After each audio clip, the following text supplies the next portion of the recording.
네, 안녕하세요. 데일리 하디슈 김전입니다. 뉴욕 증시 그리고 7월 17일 특징주까지 짚어드리는 시간입니다. 먼저 간밤 뉴욕 증시에서 주요 지수는 연준의 적극적인 금리 인하에 대한 기대가 줄어든 데다 트럼프 대통령의 중국에 대한 추가 관세 발언의 하락으로 마감했습니다. 이날 트럼프 대통령은 중국산 수입품에 추가 관세를 부과할 수 있다고 발언했는데요.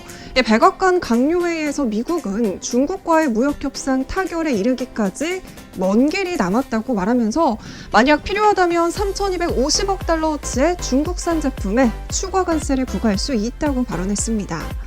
다행인 것은 제롬 파월 연준 의장의 금리 인하를 시사하는 발언과 주요 기업들의 양호한 실적 발표에 따라 지수의 낙폭이 축소됐다는 점입니다.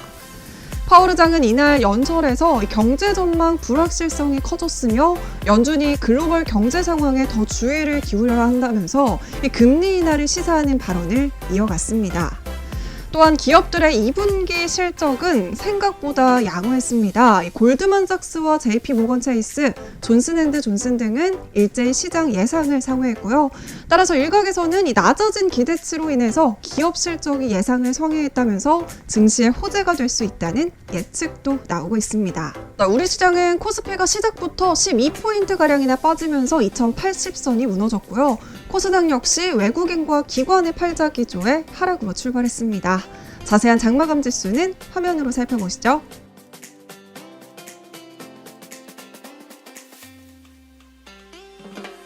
네, 그럼 7월 17일 데일리 하드 이슈 오늘의 키워드입니다.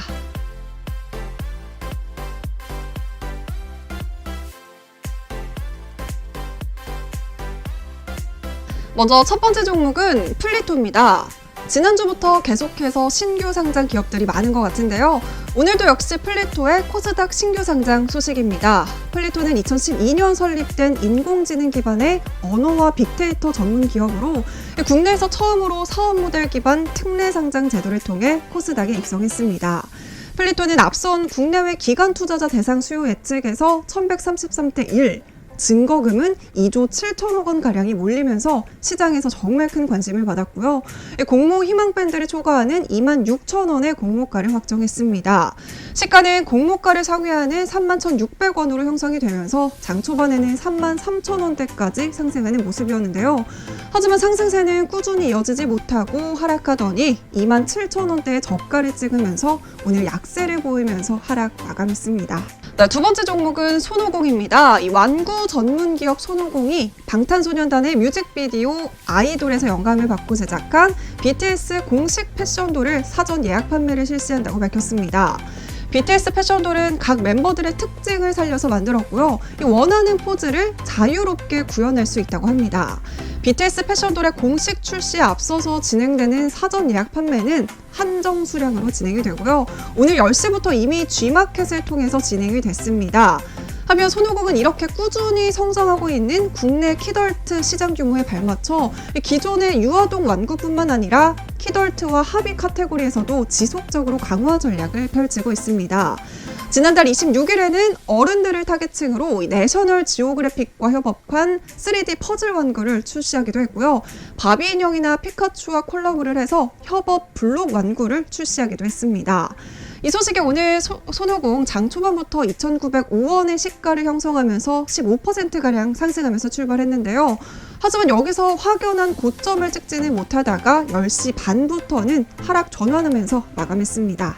마지막 종목은 하이트 진로입니다. 일본의 수출 규제로 촉발된 일본 제품 불매 운동이 장기화 조짐을 보이면서 역으로 일본에 진출한 한국 기업들도 영향을 받고 있는데요.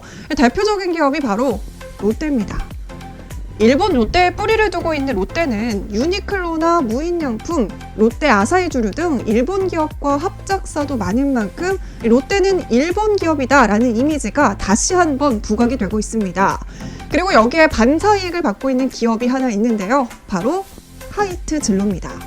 그동안의 소맥 시장 트렌드는 오비맥주와 롯데주류의 카스처럼 해서요. 지금은 하이트 진로의 테라와 차미슬인 테슬라의 조합으로 넘어온 상태입니다. 또한 일본 맥주를 한 잔에 100만 원에 판매하면서 사실상 팔지 않겠다는 뜻을 밝히는 곳도 등장을 하고요. 이 아베 총리에게 경고하는 현수막을 내거는 등 적극적인 움직임이 나타나고 있는데요. 대형 마트와 편의점에서는 일본 맥주를 반품하고 판매하지 않겠다고 공지하는 곳도 점점 늘어나고 있습니다. 하이트진로는 2013년 이후 5년간 계속해서 적자에 직면했었는데요. 테라의 열풍 그리고 진로 소주의 뉴트로 마케팅과 더불어서 롯데주류의 불매운동으로 인한 반사이익까지 톡톡히 보고 있습니다. 또한 업계에서는 올해 하반기부터 이 하이트진로의 맥주 사업이 실적 개선을 이룰 것으로 보고 있고요. 또한 주세법이 종량세로 개편되면서 당장은 아니더라도 이 세금 부담이 감소할 것이라는 기대가 부각되고 있습니다. 이렇게 오늘은 플리토와 손오공, 하이트진로로 데일리한 이슈 마무리하겠습니다.